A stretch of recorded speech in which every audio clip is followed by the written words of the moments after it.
My name is Tertius Valen. I was 23 when I enlisted. The recruitment officer's voice carried across 3 city blocks, deep and certain. Carlos Prime stands eternal, he said. The Emperor protects. My mother cried. My father gripped my shoulder hard enough to bruise. We believed every word. 17 billion souls lived on Carlos Prime. 3 continent-spanning hives, each bigger than most planetary capitals. We made munitions for the Departamento Minitorum, shells for wars on other worlds. For 200 years, no enemy had touched our soil. The Administratum called us strategic. The priests called us blessed. We were arrogant.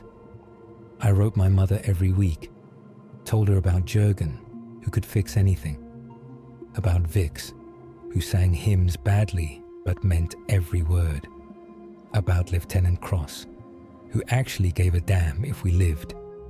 I told her we were ready for anything. I was lying to both of us. First sign came 3 months before. Lights in the sky, not cargo shuttles or patrol craft. These moved different, precise, geometric, like they were following mathematics instead of flight paths. The Mechanicus said sensor glitches. The Ecclesiarchy said miracles. The governor said nothing at all. Lieutenant Cross called us in on second day morning. His face was pale beneath his cap. We have contact, he said slowly. Not orcs, not the archenemy. The word came like he didn't want to speak it. Xenos. Tau. Half the squad didn't know what that meant. Jurgen laughed, called them diplomats with fancy guns. I saw my first battle suit from 3 kilometers out. We were dug into wasteland trenches, red clay cut fresh that morning. It came through the fog like something from a tech priest nightmare. 7 meters tall, white and blue ceramite, moving with impossible grace. Then Jurgen's position simply ceased to exist. Blue-white plasma, no screaming, just gone. Their drones came next, hundreds, hovering, rotating, firing in perfect synchronization. No fear, no hesitation, just mathematics made manifest. Corporal Vest tried to rally third squad, screamed the litany of hate and charged. Pulsefire took him in the chest, burned straight through his armor, through bone. I watched him fall, still praying. That's when I understood. They didn't hate us. That would have made sense, been human. They pitied us. Their broadcast spoke of the greater good, of enlightenment and unity, like our souls were negotiable, like 10,000 years of imperial truth was outdated ideology. They believed they were saving us. We refused. We always refuse. By nightfall, the outer defensive line had collapsed. 8,000 guardsmen reduced to scattered units. The Tau didn't pursue like animals. They repositioned, calculated firing angles. Their aircraft moved like predators, never exposed, never wasteful. We managed 3 kills before their drones systematically destroyed every anti-air battery we had. We bled enough for everyone. We fell back to the Hive's industrial belt. Captain Thrace had maybe 2 companies left. The Voxnet was chaos. Requests for reinforcements that would never come. Death screams cutting to static. Someone kept asking where the Navy was, where orbital support was. The answer was brutal and simple. The TOW had driven our fleet from orbit in 48 hours. The siege began 3 days later. I stood on those walls and watched them arrange themselves with mechanical precision. Perfect formations, perfect spacing. Their battlesuits took positions along mathematical firing lines I couldn't see, but knew were there. Inevitable, calculated. They gave us 6 hours to surrender, 6 hours to betray everything we were. Commissar Hulk shot 19 men in those 6 hours. Some deserved it, maybe. Most were just terrified kids who'd never fired their laser guns in anger before this week. I watched him execute Private Toms for crying. Just crying. Put his bolt pistol to the boy's temple and quoted the uplifting primer. The crack echoed off the hive walls. Their opening barrage killed more than the first 3 days combined. Railgun rounds, hypersonic, magnetically accelerated death. Our walls had stood for 800 years. The toe breached them in 17 minutes. I felt each impact in my chest, in my teeth. Surgical precision, command bunkers, ammunition depots, vehicle pools. Nothing wasted, just systematic dismantling. We held the breach for 4 hours. Sergeant Cole organized 70 men into a firing line, laser guns on maximum power, draining charge packs in minutes. Make every shot a prayer, he shouted. We fired until our hands burned, sang hymns while men died beside us. The toe advanced through it all, implacable, their shields swallowing our fury. I killed 3 fire warriors that day, maybe 4. Their armor was elegant in ways that made me angry. Form and function, perfectly unified. But it bled. That mattered.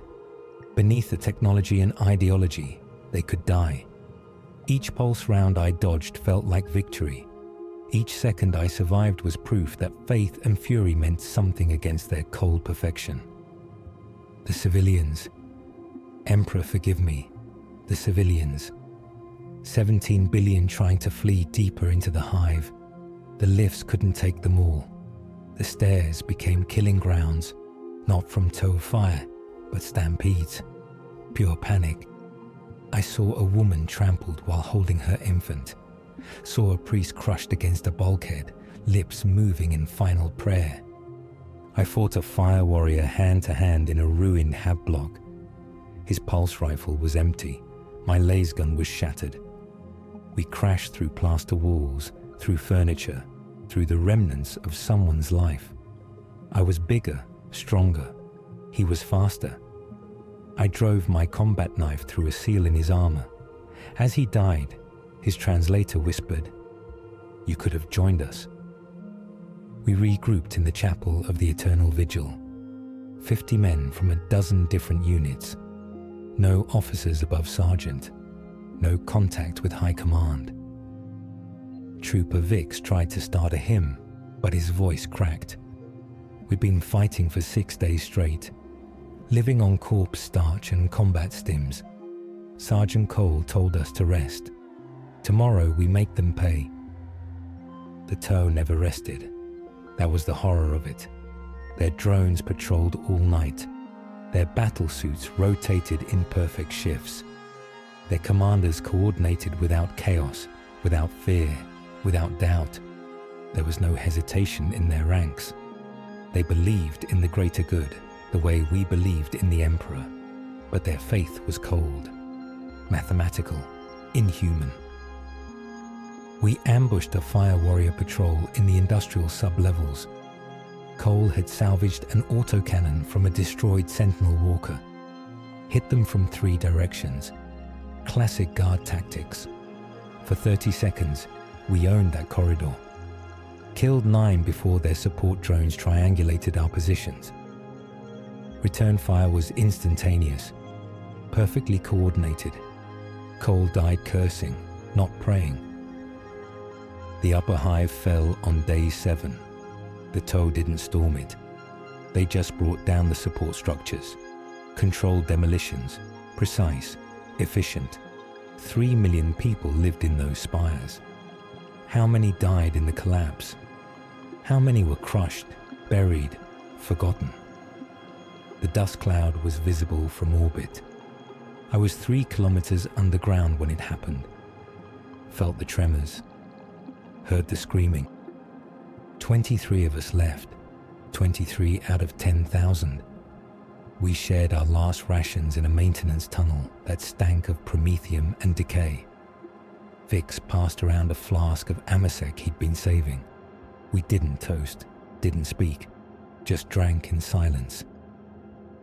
I thought about my mother's letters, about the life I'd never have. The Emperor's grand plan felt very distant. They caught us trying to reach the command bunker. Full cadre of fire warriors with drone support. We couldn't fight. We'd fired our last charge packs hours before. I expected summary execution. Instead, a commander approached, his armor marked with honor badges. Through a translator drone, he spoke. "Your empire abandons you. The greater good offers purpose." Trooper Mel spat at his feet. I ran. "Emperor, forgive me, I ran." A drone shot hit the wall beside my head. The heat seared my face, left blisters. I threw myself through a blast door as it sealed behind me. Pulsefire chased me down 3 levels. I ran until my lungs burned, until my legs gave out, until I collapsed in a sub-basement that hadn't seen light in centuries. The Underhive is where Cullis Prime keeps its secrets. Kilometers of forgotten tunnels, ancient foundries, the bones of first colonists entombed in the foundations. I found water that tasted like metal and rust, found corpses, other guardsmen who'd fled here before me, found a shrine, barely maintained, where some forgotten cult had worshipped in perpetual darkness. They hunted me, not with hatred.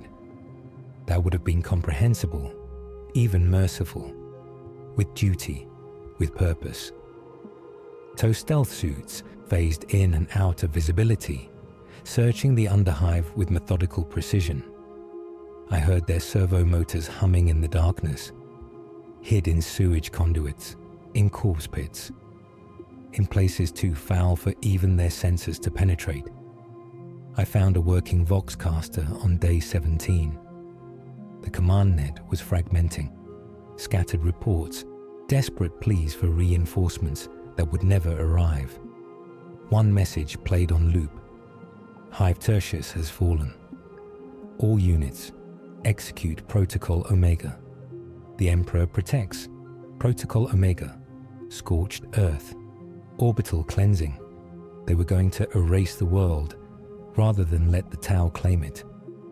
The Angels came on day 18. I saw their gunships from a collapsed transit hub.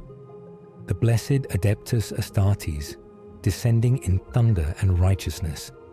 For one heartbeat, I believed we were saved. But they weren't here to rescue. They were here to cleanse. Orbital bombardment began within the hour. Lance strikes from the fleet above, turning entire Hive sectors to molten glass. I saw one walking the ash fields where the commercial district had been, 3 meters tall in blessed ceramite power armor. The Aquila blazing on his chest plate. He saw me. I know he did. Those red eye lenses turned my direction for a long moment. Then he continued walking. I wasn't his mission, wasn't relevant to the Emperor's grand strategy. Just another number for the ledgers. The TOW withdrew after 36 hours of sustained orbital fire. Not defeated, just calculating that Cullis Prime was no longer worth the resource expenditure. They'd made their point, proven their technological superiority. They left behind propaganda broadcasts, offering one final chance to embrace the greater good. Some walked toward TOW lines, hands raised. I don't judge them anymore. Not after everything. I am the last of 10,000 men. Maybe there are others scattered in the Underhive or hiding in the ash wastes, but I've found none. The Adeptus Mechanicus will send servitors to catalogue the ruins. The Administratum will file reports. The Ministorum will declare us martyrs. Our names will be inscribed somewhere, if we're fortunate. More likely, will become statistics. I found a TOW body yesterday. A fire warrior crushed beneath a collapsed archway. His armor was breached, his blue skin already grey with death.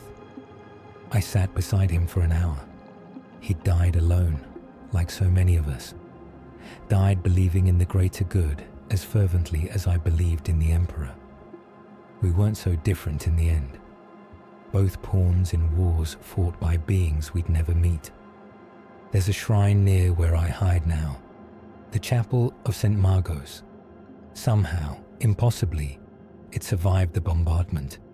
The walls are cracked, the windows are shattered, but the statue of the Emperor stands intact, his hand raised in eternal blessing. I light candles there when I find them. I pray, though I no longer know if anyone listens. Faith is all I have left. This recording is for whoever finds it, for the administratum, for the historiators, for anyone who cares. My name is Tertius Valen, guardsman of the 88th Carlus Infantry, 2nd Company, 4th Platoon. I witnessed the fall of Hive Tertius to the Toe Empire. I watched 10,000 men die for the Emperor. I survived. I don't know why. They died well, most of them. Died screaming his name. Died holding their positions when retreat would have been logical. Died the way the Imperium demands its soldiers die. Without question, without mercy for themselves. Sergeant Cole, Trooper Vix, Corporal Vess, Private Toms, Jürgen, who laughed at everything. Each name is a prayer now. Each memory is a duty I carry. I've built a memorial, crude but honest. 13 lasguns driven barrel first into the rubble. A helmet placed on each rifle stock. It's not enough. 10,000 men deserve monuments, cathedrals, remembrance. But it's what I can give. Every evening, I salute them. Every morning, I speak their names aloud. It keeps me human. Keeps me from becoming just another ghost haunting these ruins. The sky is visible now. For the first time in 800 years, you can see stars from inside the hive. The industrial smog has cleared, replaced by ash and silence. It's beautiful in a terrible way. The Tao called this inevitable. The price of clinging to superstition instead of embracing progress. Maybe they were right, but we chose faith. And in choosing, we proved that we were still free. I've carved an aquila into the chapel wall, used my combat knife, worked for 2 days until my hands bled and the blade dulled. Beneath it, I've written every name I can remember. Cole, Vix, Vess, Toms, Jürgen, hundreds more, thousands I never knew. The stone will endure longer than memory. Long after I'm gone, someone might find this place, might read these names. This is my last recording. No extraction team is coming. The administratum has written us off, declared Carlus Prime lost. I have food for perhaps 3 more days, water for 5. When it runs out, I will walk into the ash wastes and let the Emperor judge me. I do not fear death. I fear being forgotten. I fear that we died for nothing. To whoever finds this, we fought, we bled, we chose the Emperor's light over their promised paradise. We weren't heroes, we weren't special. We were guardsmen, the lowest, the forgotten, the expendable. But we held the line until there was no line left to hold. Remember us. Remember that in the grim darkness of the far future, there is only war, but there is also faith and sacrifice, and the memory of men who believed they mattered. In the grim darkness of the far future, there is only war.